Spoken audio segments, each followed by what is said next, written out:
이제 내용 들어가 봅시다. 우리 교재 24페이지 볼까요? 우리 교재 24. 타이틀은 부동산 경제론 되어 있는데 1절 제목이 뭐라고 되어 있습니까? 수요와 공급의 개념이다 그랬습니다. 이제 이 내용 시작해 봅시다.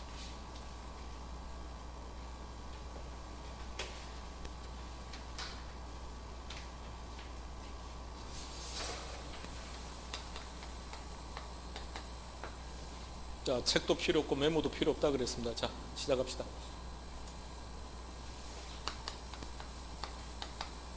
막둥이가 잘 안 보이니까 이제 이렇게. 자, 수요 설명해 보시겠습니까? 수요는 뭐다? 사는 사람 일이 돼버리면 수요자 수요.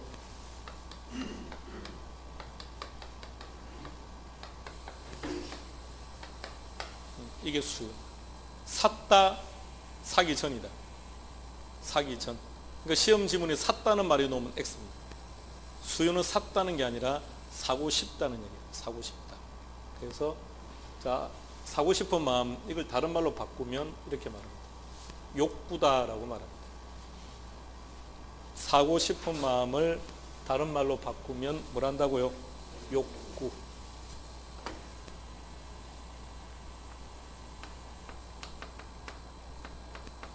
이 말은 샀다는 말입니까? 사기 전입니까? 그래서 이런 표현을 쓰기도 합니다.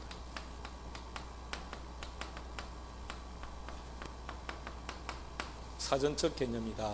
또는 이런 말을 쓰기도 합니다. 얻어된 양이다. 이렇게. 자, 오늘 기억할 것. 수요는 샀다는 뜻이 아니라는 것. 샀다 그러면 X. 사고 싶다. 그래서 뭐라고 표현한다고요? 얻어된 양이다. 자, 그러면 생각해 봅니다. 막둥이는 아파트를 사고 싶은 마음이 있다 없다? 말로 해요. 있다. 그러니까 본인은 부동산 시장의 수요자이다 아니다? 수요자이다 아니다? 아니 왜 옆에서 도와줍니까? 막둥이가 결정할 문제를. 서로 친한가요? 독특합니다. 그 막둥이가 결정해야죠. 자, 다시 아파트를 사고 싶은 마음이 있다 그랬죠? 사고 싶은 마음은 있다. 그러면 본인은 부동산 시장의 수요자이다 아니다? 이다. 통장에 얼마 있다? 그래서 아니다 이 말이에요. 사고 싶은 마음만 가지고는 안 됩니다. 돈을 가지고 있어야 돼요. 돈 이렇게. 구매력을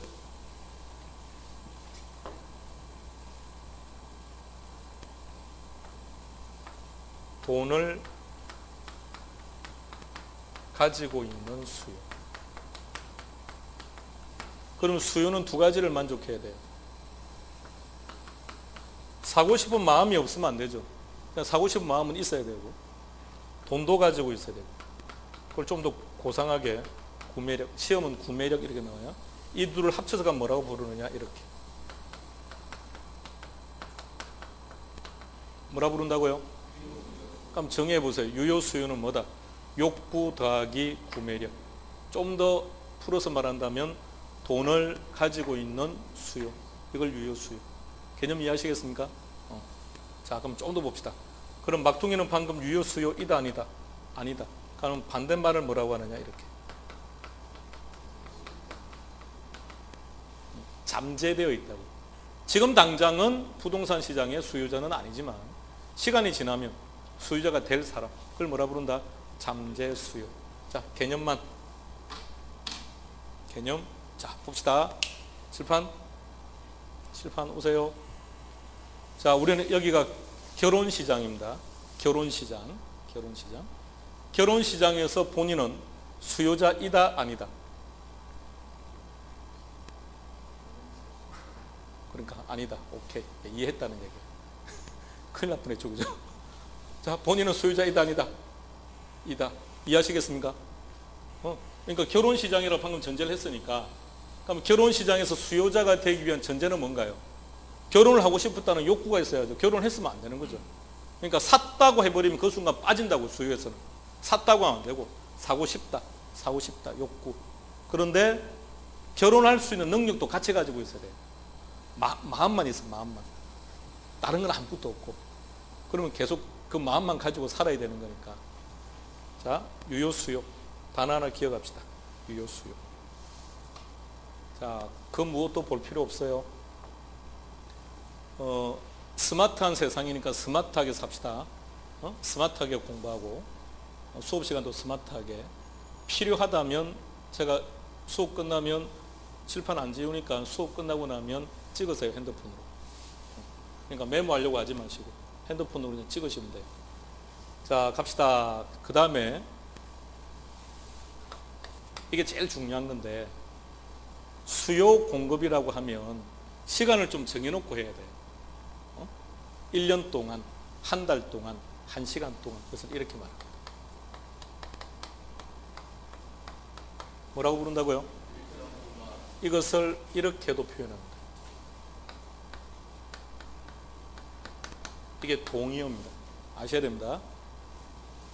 대립되는 말, 일정 시점이라고 불러요. 이걸 달리 얘기하면 절량이라고 표현합니다. 그럼 이제 구체적으로 한번 정해 봅시다. 단어 3개만 들어가면 돼요. 그게 수요의 정확한 정의니까. 수요 정해 보세요. 일정 기간 욕구로서 유효 수요다 이거예요. 시작. 일정 기간 욕구로서 유효 수요다. 근데 조금 더 이제 구체적으로 들어가 봅시다. 일정 기간 동안 사고 싶은 욕구로서 구매력을 수반하는 유효 수요다 이렇게 하니까 이제 우리에 맞게끔 갑시다. 우리 시험에 맞게끔. 우리는 당연히 이렇게 되겠죠. 부동산 수요. 이 단어가 있든 없든 항상 저걸 기본 전제로 합니다. 그러니까 부동산이라는 단어가 없이 그냥 수요 이렇게 하면 시험 문제가 나왔다. 당연히 앞에 뭐가 있다. 부동산. 대부분 다 저렇게 주어집니다. 이 신청을 안 받기 위해서. 그러니까 부동산 수요. 자, 정확히 정의합시다. 부동산 수요란 뭐다? 일정 기간 동안 부동산을 사고 싶어하는 마음으로서 구매력을 수반하는 유효 수요이다. OX 결정해 보세요. 부동산 수요는 반드시 유효 수요를 전제로 한다. 반드시 유효 수요이어야 한다. 오, 다 맞는 말이에요. 앞으로 법 과목을 공부하다 보면 반드시 뭐 절대로 꼭 이런 단어가 들어가면 X라고 보통 이렇게 할 텐데, 개론은 이 단어가 들어갈수록 오히려 옳은 지문들이 더 많아요. 자, 이게 수요. 자, 요 개념은 하나 기억하고 갑시다. 시험 칠 때까지 계속 가져가야 돼요. 시험 문제니까. 자, 수요의 개념 그럼 일단 단어 3개. 그러니까 이걸 연결해서 기억할 필요 없어요. 딱 단어 3개를 기억해야 돼요. 수요 그러면 첫 번째는 뭘 기억한다고요? 일정 기간의 개념이더라. 두 번째는 욕구다. 그 말을 다시 말하면 샀다가 아니다. 사고 싶다는 뜻이다. 사고 싶다는 뜻. 그런데 단순하게 사고 싶다고 해서 수요라 부르지는 않는다. 어떻게 한다? 돈이 있어야 된다. 그걸 뭐라고 불렀다? 유효수요. 유효수요는 뭐라고 정의한다? 욕구 더하기 구매력. 욕구 더하기 구매력. 구매력을 수반하는 수요.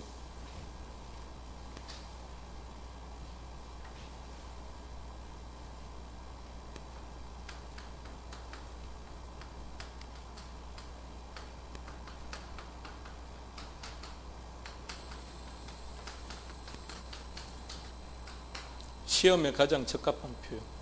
구매력을 수반하는 수요. 좀 더 쉽게 표현하면 돈을 가지고 있는 수요.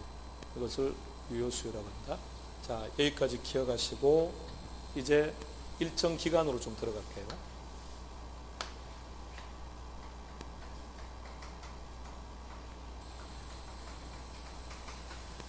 얘는 아주 다양한 형태로 시험 문제가 나옵니다. 가장 기본적인 게 어떤 게 유량이고 어떤 게 저량인지 구분이 가능해야 돼요. 자, 시작해 보겠습니다.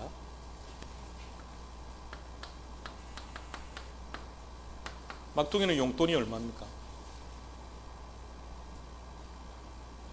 응?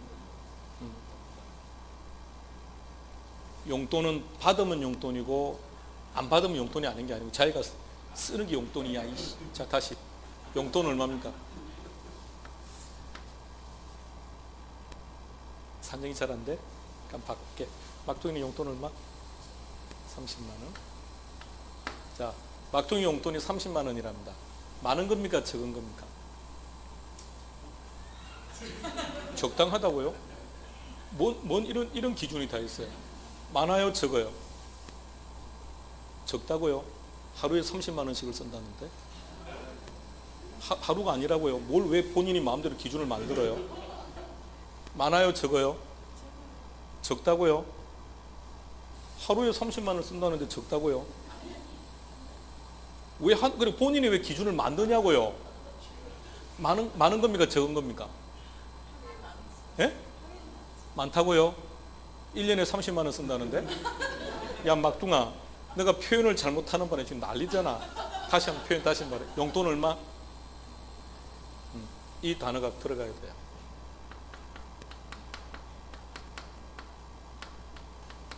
자, 이렇게 이런 시간적 의미가 들어가야만 얘 의미가 정확해지죠. 이런 것을 유량이라고 합니다. 그럼 다시 말해 볼게요. 친구가 몇 분입니까? 그냥 말하세요. 자, 우리는 심리학적으로 뭐 이렇게 아주 철학적인 얘기를 할 건 아니니까. 친구 몇 명? 여자친구 현재 자주 연락하는 사람 4명. 남자친구 4명이 맞습니까? 4명이 맞습니까? 내 평생 4명이 맞습니까? 그러니까 표현, 우리가 친구가 몇 분입니까? 물어보면 4명입니다. 이 표현이 맞는 겁니까? 내 살아온 40년 동안 4명입니다. 이게 맞는 겁니까? 응? 그러니까 얘는 시간적 의미를 대입하니까 좀 이상해지지 않습니까? 40년 동안 4명이었어요.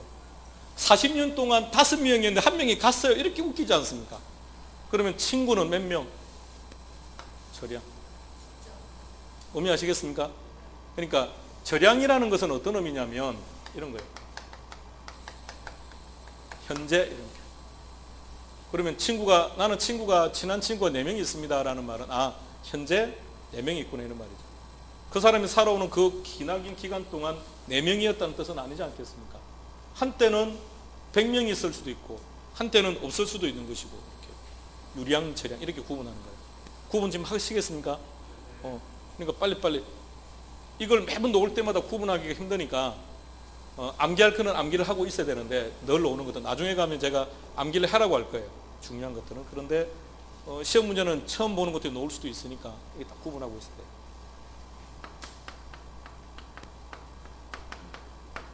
유량, 저량. 아파트 소유량이 100채다. 그러면 구분해봐요.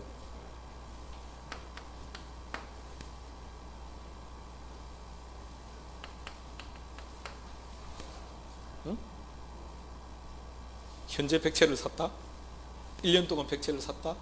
어떤 게 맞아요?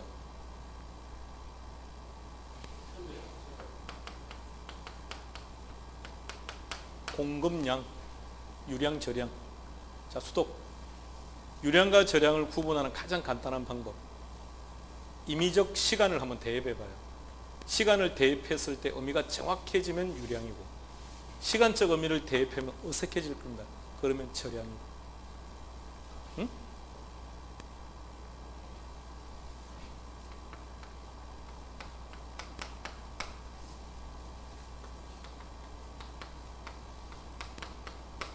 자, 구분해봐요.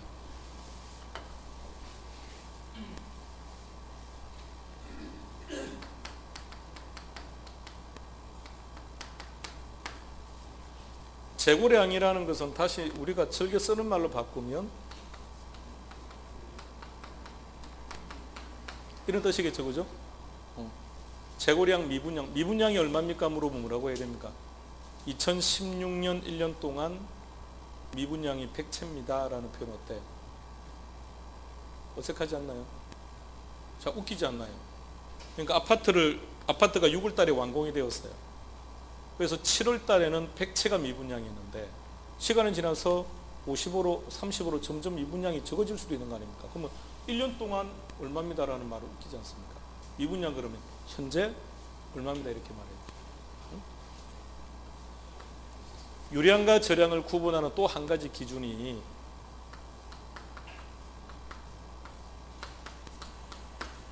얘는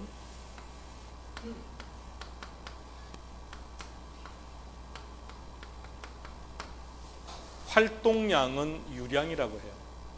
결과치는 저량이라고 불러요. 요것의 결과죠. 100채가 공급되었고 70채가 수요되었다. 미분양 된 것은 30. 그럼 30은 결과치죠. 그럼 결과치는 저량이 되는 거고. 결과치는 저량이 되는 거고. 활동량은 유량이 되는 거고. 그래서 우리가 공부하는 저기서도 방금 말했는데요. 수요. 수요는 뭐라고요? 유량이라고요. 수요는 뭐라고요?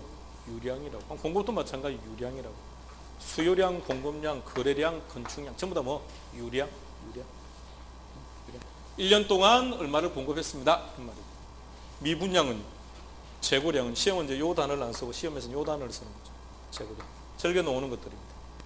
자, 구분하고 암기해둬야 돼요. 자, 다시 다른 과목은 모르겠습니다. 개로는 11월, 12월 기초과정 아니라고 했습니다. 기초과정 아닙니다.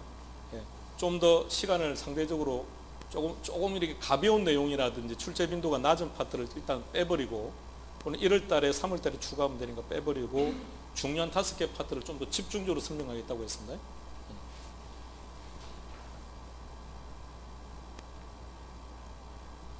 하나씩 이해가 되어야 그 다음 단계 넘어가요.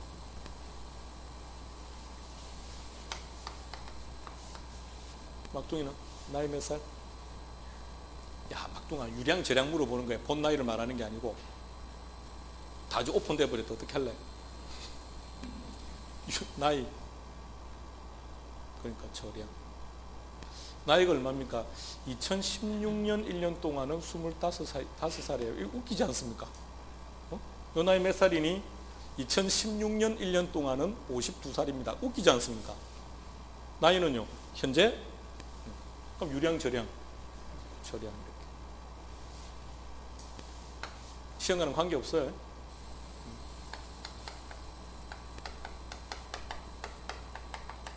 얘는요? 자동차 가격 얼마입니까?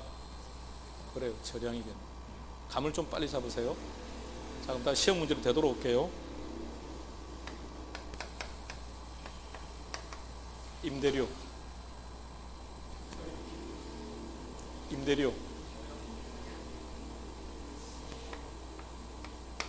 대립되는 말 가격. 동의어 지대. 동의어 지가. 자, 같이 묶어서 지가, 토지의 가격, 지가, 가격, 지대, 토지의 사용료, 임대료. 자, 이제 표현대로 합시다. 표현대로. 살고 계신 아파트 얼마입니까? 물었습니다. 그냥 살고 있는 아파트 얼마입니까? 이렇게 물어보면 그러니까 10억 이렇게 말하는 거 아닙니까? 그럼 유량, 저량. 저량이겠네요. 현재 10억입니다. 이런 말 아닌가요? 2016년 1년 동안은 웃기지 않습니까? 11월 달에는 웃기지 않습니까? 현재 10억입니다. 자, 그런데 그 아파트 임대료는 얼마입니까? 월 250만 원. 그러면 이쪽은 임대료나 치대는 어떻게 됩니까? 월이라는 개념이 들어가야죠. 연이라는 개념이 들어가야 돼요. 유량재금이겠죠? 이쪽은요? 저량재금. 아니, 쉽지 않아요. 쉽지 않은 게 우리가 보통 우리가 살면서 용돈 같은 경우도 아까요. 막둥이는 그냥 용돈이 얼마라고 말을 했는데 질문하니까 여러분들이 마음대로 한 달을 정해버리지 않습니까? 지 맘대로요. 근데 우리는 보통 그렇게 설정을 하고 있으니 그런 거고. 그러니까 그렇게 설정하면 안 되고요. 자, 다시 쉬었다 합시다. 몸 푸세요.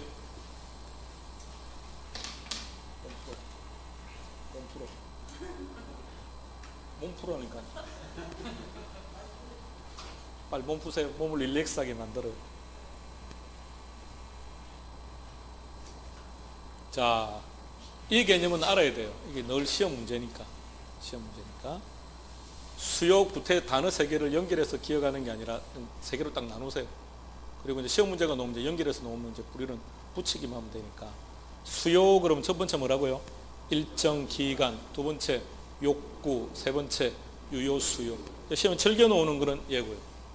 그다음 이 개념요. 유효 수요. 아무것도 아닌데 용어 정의 가끔씩 나와요. 유효 수요는 뭐다? 구매력을 수반하는 수요. 이게 무슨 뜻이라고요? 돈을 가지고 있는 수요. 이게 유효 수요. 된 거죠? 중개사 공부하시는 이유가 뭔가요? 동생이 14일 때 하는데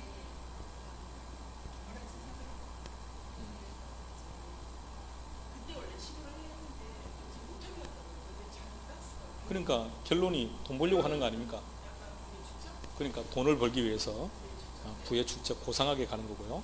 자, 그리고 돈 벌어서 뭐 하시려고요? 주부님들은 돈 벌어서 뭐 하시려고요? 남편한테 큰 소리 한번 치보려고요.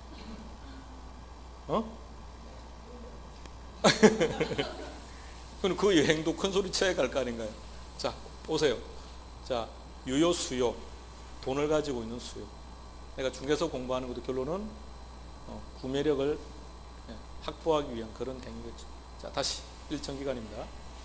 일정 기간, 다른 말로 뭘 한다고요? 유량. 일정 시점 뭘 한다고요? 절량. 그런데 이럴 때는 유량입니다. 이럴 때는 절량입니다. 사전적 정의가 어려워서 안 돼요. 다 무시하지 말고요. 그래서 둘은 어떻게 구분할 거냐? 시간적인 개념을 딱 대입했을 때 표현이 좀 더 어색해지더라. 이렇게. 시간적 개념을 대입했더니 오히려 표현이 명확해지더라. 그러면 유량. 자, 조금 더 정리해 봅시다.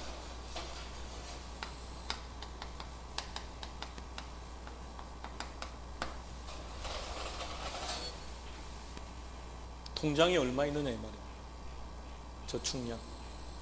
금액 말하려고 하지 말고 유량이냐 저량이냐 이거 말하는 거예요. 응? 이해되시겠습니까? 저축량이 얼마입니까? 한 달에 100만 원 저금합니다가 아니고 현재 100만 원이 있다.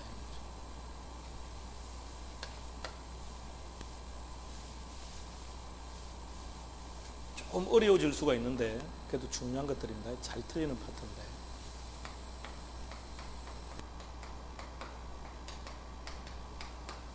이거 좀 결정해 주시겠습니까?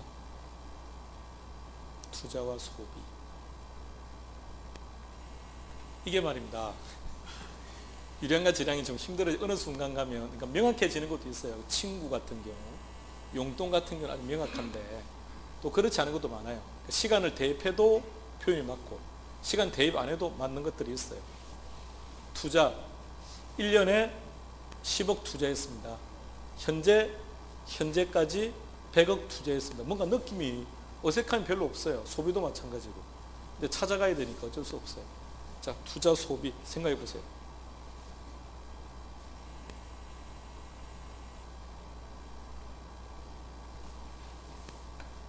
투자는 이유. 투자자가 투자를 하는 이유. 수익을 얻기 위해서.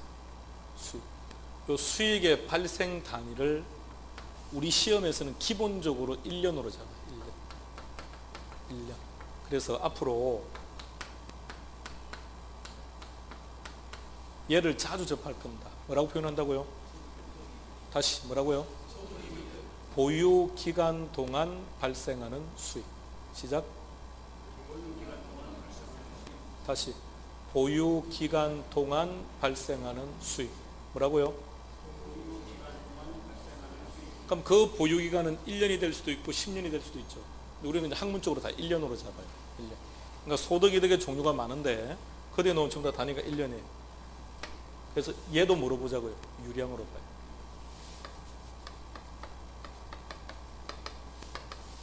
가계부 쓰십니까? 가계부를 쓴다고 전제했을 때 그것이 1시간 쓰든 1시간 단위로 쓰든 아니면 한 달 단위로 쓰든 1년 단위로 쓰든 결론은 뭔가요? 유량. 같이 기억합시다.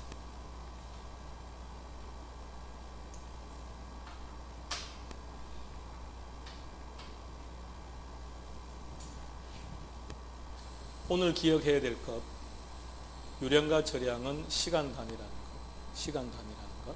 그래서 제일 용이한 표현이 용돈이니까 이걸 가지고 한번 생각 딱 해보세요. 용돈이 얼마입니까? 라고 물었을 때 정확한 표현은 한 달에 30만 원입니다. 일주일에 10만 원입니다. 이 표현이 제일 명확한 표현이죠. 그러니까 시간 개념이 들어가줘야 의미가 명확해지니까. 그래서 한번 잘 봐요. 자, 시간 단위가 주어져 있어야 생산량이 많은지 적은지에 대한 판단도 가능해요. 그래서 보통 이것도 1년이에요. 아무런 말 없어도 그냥 1년 동안. 그래서 1년 동안 100채를 공급했습니다. 1년 동안 70채가 수요되었습니다. 거래되었습니다. 공급되었습니다. 건축되었습니다. 이게 전부 다 유량적 의미. 근데 그 결과 30채가 남았습니다. 재고량. 미분량으로 놓으면 좀 편한데 이 용어는 잘 안 쓰죠. 이렇게. 그럴 때는 저량이 된다. 자, 이 정도는 기억해야 돼요. 얘도 중요합니다. 시험에 잘 나오는 것들이에요. 임대료 그러면 우리가 보통 일반적인 경우가 월 아닌가요? 월 150만 원 합니다. 이런 거 아닌가요? 여기는 유량적 개념이 되고 가격이 얼마입니까? 그러면 현재 10억입니다. 그런데 한 달 전에는 12억까지 갔습니다. 그렇게 하지 않습니까? 한 달 전에는 12억인데 지금 떨어져서 10억 합니다. 이렇게 말하는 거니까 얘는 저량적 의미가 되죠.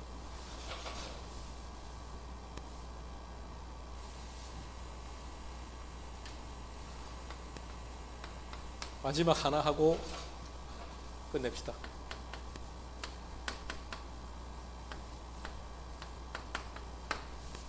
통화량 5초 드릴게요. 생각하세요. 막둥이 통화량 유량이라고 하는 이유 설명해 주세요. 그렇지. 그러니까 문제라니까. 통화량을 보면 처음부터 전화 통화 얘기한다니까.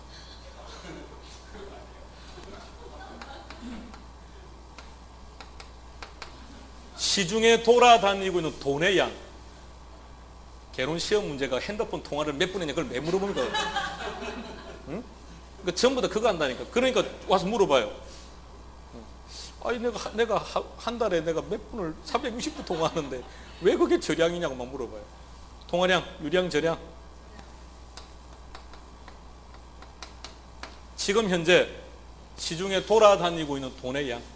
그러니까 투자처를 못 잡아서 결정을 못해서 지금 유동되고 있는 그 돈의 량. 그럼 다시 일단 저량이라는 개념 알겠죠? 그래서 질문 안 받으려고 미리 설명한 거예요. 한 가지만 그냥 상식적으로 갑시다. 통화량이 많고 적고에 따라서 시장은 상당히 위험해질 수 있어요. 통화량이 많으면 부동산 시장은 위험할까요? 안전할까요? 다시 시중에 통화량이 많다는 얘기는 투자처를 찾지 못했다는 뜻이라고. 이 돈을 주식으로 집어넣을까? 예금에 넣을까? 펀드에 집어넣을까? 부동산에 넣을까? 이거 결정을 못했다는 얘기예요. 그 돈이 지금 시중에 많다면 부동산 시장은 위험하다, 안전하다? 아주 위험하다는 거예요. 이 자금들이 어느 날 일시에 부동산 쪽으로 모여들면 또다시 가격은 단기 급등으로 이어질 수 있다는 거니까. 그러니까 통화량이 많다는 얘기는 경기가 좋다, 안 좋다? 경기가 안 좋다는 얘기예요. 경기가 좋으면 어딘가로 들어갔겠죠. 이 돈들이 투자가 되었을 텐데 지금 경기가 안 좋으면 딱히 투자할 만한 곳이 없다는 거죠. 그러니까 지금 스탠바이 하고 있는 거예요. 스탠바이 하고 있을 때 이 돈들이 어느 쪽 한쪽으로 몰리면 그 시장이 갑자기 투기장으로 변질될 수도 있다는 얘기죠. 지금 우리는 통화량이 점점 많아지고 있습니다. 경제가 점점 안 좋아지고 있다는 얘기입니다. 투자처를 딱히 찾기가 곤란해지고 있다는 그런 의미를 가지고 있습니다. 통화량은 핸드폰 통화량 아닙니다. 응? 다 그렇게 생각한 거죠. 그렇게 생각했으니까 아까 반응이 그렇게 나온 거 아닙니까? 저는 뭐라고 했습니까? 시중의 돈은 돈의 양을 말하는 건데. 수요의 개념. 자, 여기까지 진행하고 쉬었다 합시다.